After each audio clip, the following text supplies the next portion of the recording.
সবুজ মখমলের মতো ঘাস দিয়ে ঢাকা পাহাড়, অথবা কখনো সেই পাহাড়ের মাঝখান দিয়ে বয়ে চলা সরিপিল নদী যদি আপনাকে দেখতে হয়, তাহলে অবশ্যই আসতে হবে মেঘালয়ে। চাঁদের পাহাড়ের মতো মেঘালয়ে না গিয়েও শুধুমাত্র কল্পনার অনুভূতিতে মনের প্রেক্ষাপটে আজ মেঘালয়ের রূপ আস্বাদন করছি। সময়টা অক্টোবর মাসের তৃতীয় সপ্তাহ। বৃষ্টিটা ধরে এসেছে, সেই জন্য রাস্তায় বেশ ধুলো। নভেম্বরের দিকে আসলে সুন্দর স্বচ্ছ ডাউকি নদীর রূপটি দেখা যায়। আর যদি সেভেন সিস্টার ফলসের যৌবন রূপ দেখতে হয়, তাহলে অবশ্যই বর্ষাকালে আসতে হবে।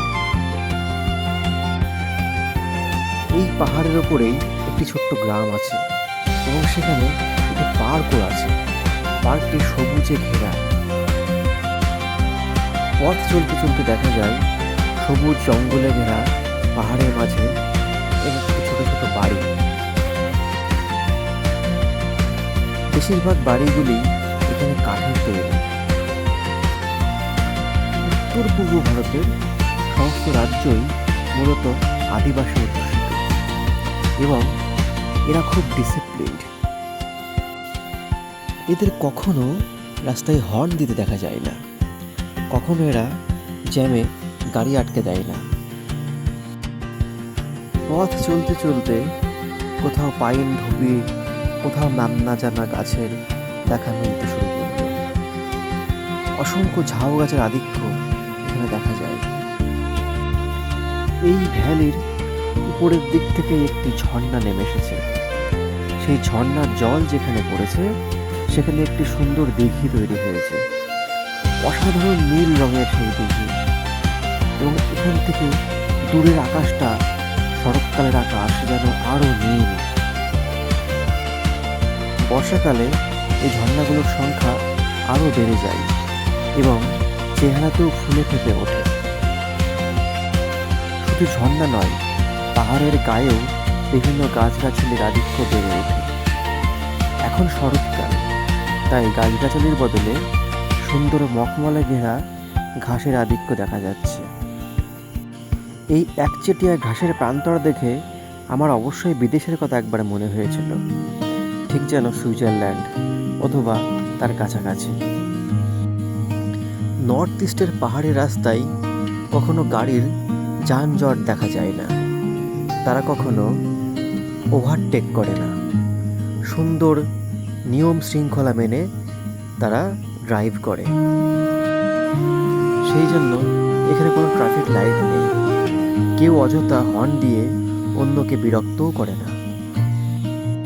এখানে সবাই নিজের জায়গা ধরে অন্যকে জায়গা দিয়ে চলাফেরা করে। মেঘালয়ে অসংখ্য গাছ দেখা গেলেও এখানে কিন্তু কোনো পাখির দেখা মেলে না। এখানকার মানুষ বেশিরভাগ শিকার করেই জীবনযাপন করেন।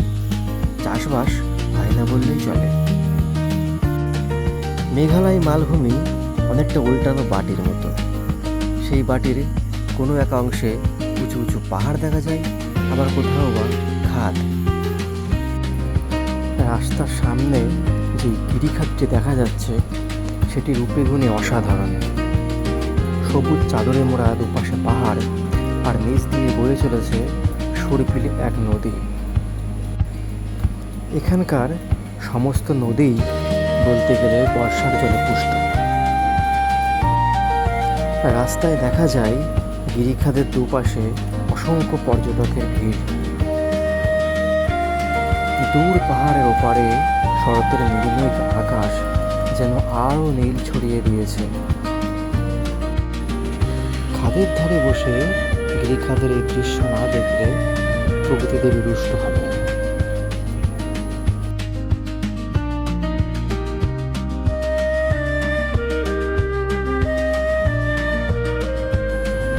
আবার দুধার সবুজাবৃত সুন্দর পথ, সেই পথ ধরে এগিয়ে চলল সুন্দর একটি গ্রামের উদ্দেশ্যে।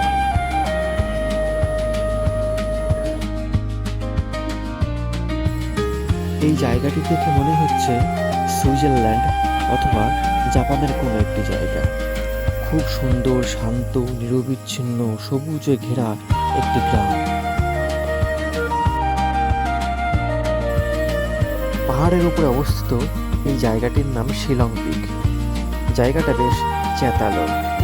এখানে একটি ওয়াচ টাওয়ার আছে, সেখান থেকে পাহাড়ের পাদদেশের দূরের শহর দেখা যায়।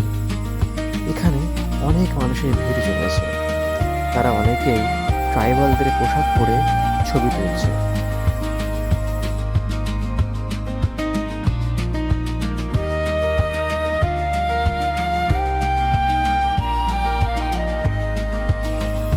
দুপাশে জঙ্গল, পাহাড়, খাদ পেরিয়ে গাড়ি ছুটে চলল। গাছপালা ও পাহাড়ি গ্রামগুলোকে পিছনে ফেলে এগোতে এগোতে বেলা গড়িয়ে আসলো। শরতের বাঁকা রোদ যখন পাহাড়ের ঢালের গাছগুলোর উপর দিয়ে রাস্তায় এসে পড়ছে, তখন এক সুন্দর আলো আঁধারের পরিবেশ সৃষ্টি হয়েছে। গাছগুলোকে এক অদ্ভুত সোনালি মায়াবী রঙের মনে হচ্ছে। এ যেন সত্যি এক স্বপ্নের জগৎ।